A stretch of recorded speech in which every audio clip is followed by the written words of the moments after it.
नमस्कार। आइए आपके हाथ पर प्रकाश डालें। सबसे पहले आपकी कनिष्ठा उंगली के बारे में बात कर लूँ। कनिष्ठा उंगली ज्ञान की उंगली, सही निर्णय, सही समय पर सही फैसला, लोगों के बीच में अपनी भाषा शैली से लोगों को प्रभावित करना, सभी गुणों से भरपूर ये कनिष्ठा उंगली वर्तमान में आपके पास में मौजूद है। बात करता हूँ आपके सूर्य की उंगली की।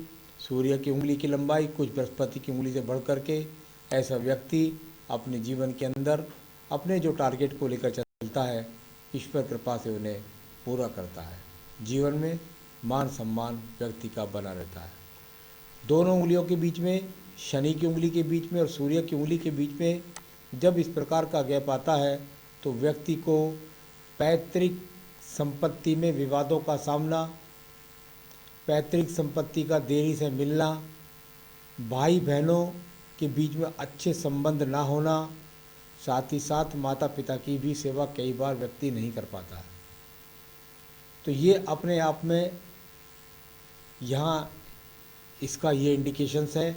बात करता हूँ आपकी शनि की उंगली की। शनि की उंगली और शनि की उंगली अपने आप में यहाँ अनुकूलता के साथ है, परंतु जो थर्ड पर ये आपका काला तिल है, जिस दिन से ये आपके जीवन में आया होगा उस दिन सर आपके पास खर्च की अधिकता हो गई होगी।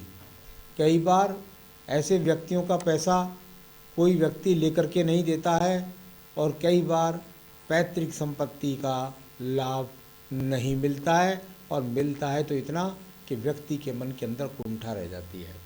तो यहाँ इस प्रकार का आपका एक सवाल का जवाब भी मैंने दे दिया है, पैतृक संपत्ति वाला। और साथ ही साथ अब मैं चलता हूँ आपकी बृहस्पति की उंगली पर। बृहस्पति की उंगली ज्ञान की उंगली, साथ ही साथ बिल्कुल शनि की उंगली के साथ चिपकी हुई है। सरलता आपके अंदर भरी हुई है, कूट कूट करके लोगों का आप सम्मान करते हैं, साथ ही साथ आप ईश्वर के प्रति पूजा पाठ भक्ति में बढ़ चढ़ के भाग लेते हैं। इस प्रकार को दर्शाने वाली आपकी ये बृहस्पति की उंगली है। अब बात करूँगा यहाँ पर मैं आपके बुध पर्व के बारे में। बुध पर्व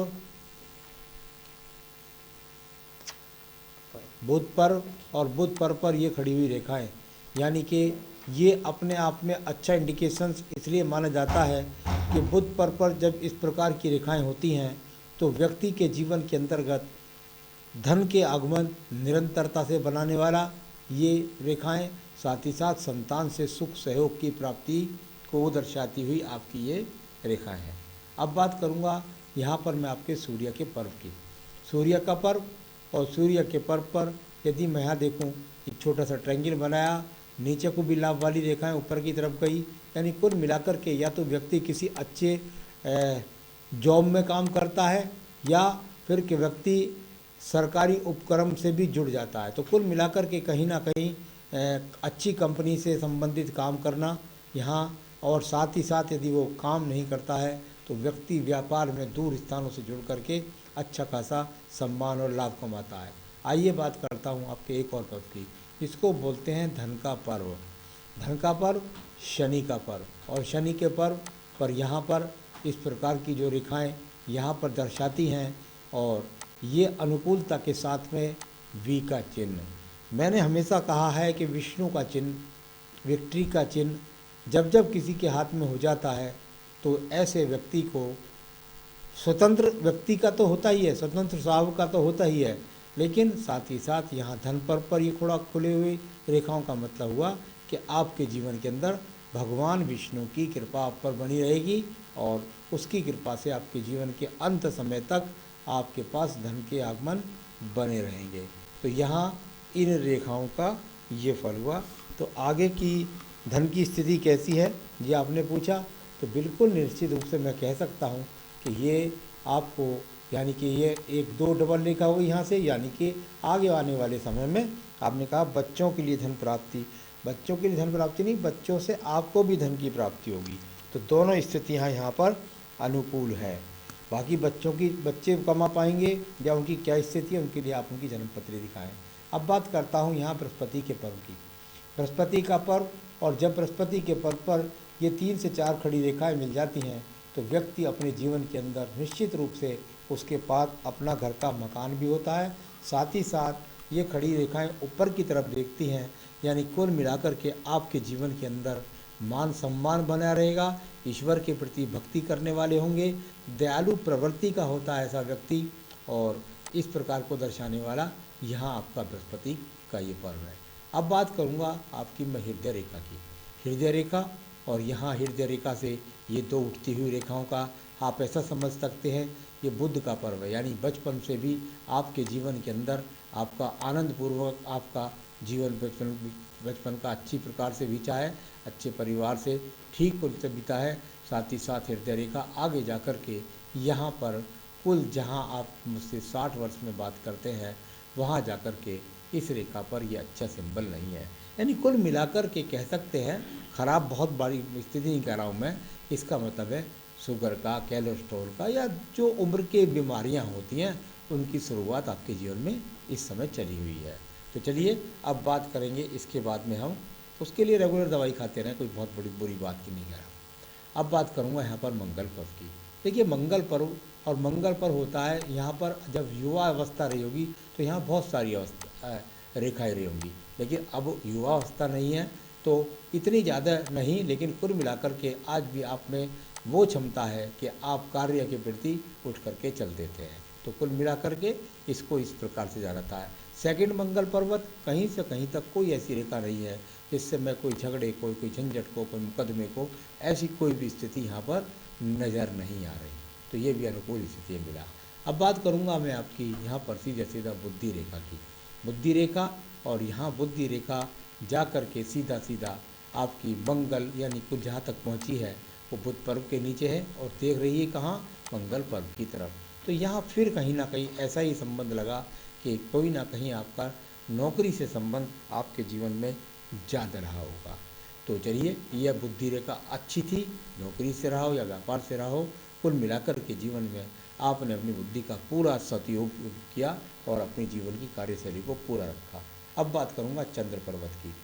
चंद्र पर्वत और चंद्र पर्वत से इस रेखा का संबंध जब व्यक्ति के जीवन में बन जाता है तो व्यक्ति यहाँ कुल मिलाकर के आपके जीवन में नौकरी या में ट्रांसफ़र का सामना या आपका भाग्य दूर स्थान से बनना, यानी कि कुल मिलाकर के आप अपने घर से दूर जा कर के वहाँ से आपका भाग्य निर्माण हुआ। यहाँ भाग्य रेखा को इस रेखा ने जाके टच किया।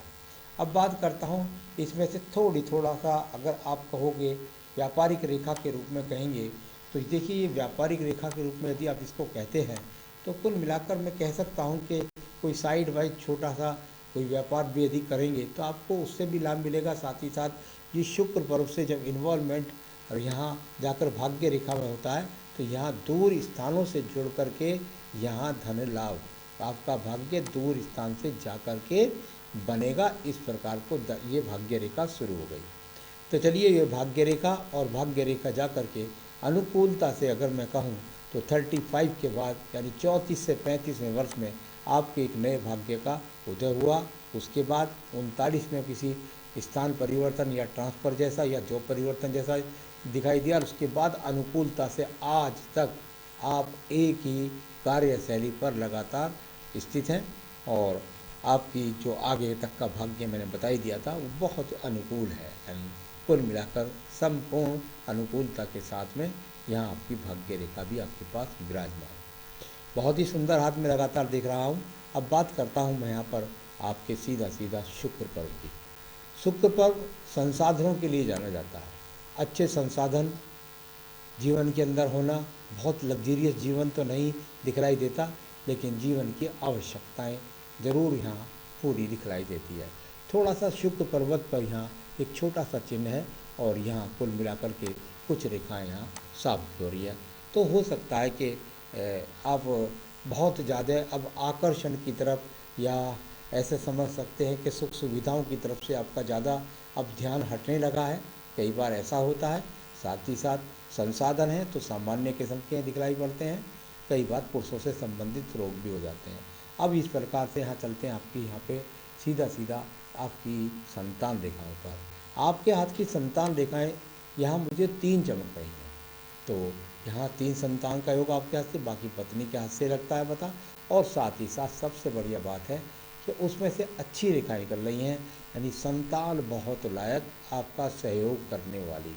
तो आपकी ये रेखा बता दी। अब मैं आपकी बता रहा हूँ आपके जीवन में आपकी आयु रेखा के बारे में। ये देखिए आपकी आयु रेखा, और यहाँ से चल कर के और बिल्कुल अनुकूलता से यहाँ 75 74 75 वर्ष तक पहुँच चुकी है। आगे भी आयु रेखाएं बनती रहती हैं, तो इसके बारे में ज़्यादा सोच विचार करने की ज़रूरत नहीं है, ये विधाता का ज़्यादा नियम है। अब मंगल रेखा की बात करूँ, ये संजीवनी रेखा थी जिसने आपके जीवन में 25 से लेकर के और आपको 50 वर्ष तक सब मुसीबतों से निकाला है। तो इसके बीच में बहुत छोटे छोटे से बीच में एक्स बने हुए हैं हल्के हल्के से मंगल रेखा के पीछे, तो वो आपके जीवन में पिछली कुछ मुसीबतें भी उनसे निकाला। चलिए अब बात हो, सारी बातों को कर लिया, उसके बाद आपके सवाल जो थे उनका जवाब भी मैंने दे दिया। आने वाला समय भी आपका अच्छा बता दिया, पैतृक संपत्ति का बारे में बता दिया, पारिवारिक जीवन भी आपका पत्नी के साथ बहुत बढ़िया आपका वैवाहिक जीवन है। तो कोई भी परेशानी इस पर कृपा से आपके पास नहीं है। बस आपको थोड़ा सा बता दूं कि आप क्या करें जो और आपके जीवन में अनुकूलता बढ़ जाए। आप संपत्ति लेना चाहते हैं अपनी पैतृक संपत्ति, तो इसके लिए मैं कहूँगा कि आप मंगलवार के दिन हनुमान जी के मंदिर में तो सिर्फ प्रसाद चढ़ा के आएँ, और शनिवार के दिन जाकर के शनिवार के दिन हनुमान जी के मंदिर में जाके एक चमेली के तेल का दीपक जलाएं, 4 बेसन के लड्डू चढ़ाएं, और साथ ही साथ वहाँ बैठ कर के 7 टाइम हनुमान चालीसा का पाठ करें। बस इतना करें और फिर अपनी पैतृक संपत्ति के लिए ईश्वर से प्रार्थना करें, आपको मिलेगी। 21 शनिवार आपको ऐसा अवश्य करना है। अगर आप कोई रत्न पहनना चाहते हैं तो आपको निश्चित रूप से पुखराज पहनना चाहिए, बेहतरीन सा पुखराज यहाँ पहन लीजिए, आपको मिल जाए तो ठीक है, नहीं तो मुझसे मंगा लीजिए। पूजा के अंदर बहुत ज़्यादा कुछ नहीं, रोज़ाना अपनी पूजा में रुद्राष्टकम और हनुमान अष्टक का पाठ करें और आप अपने जीवन सुखों को भोगें। यही मेरी शुभकामनाएँ। नमस्कार।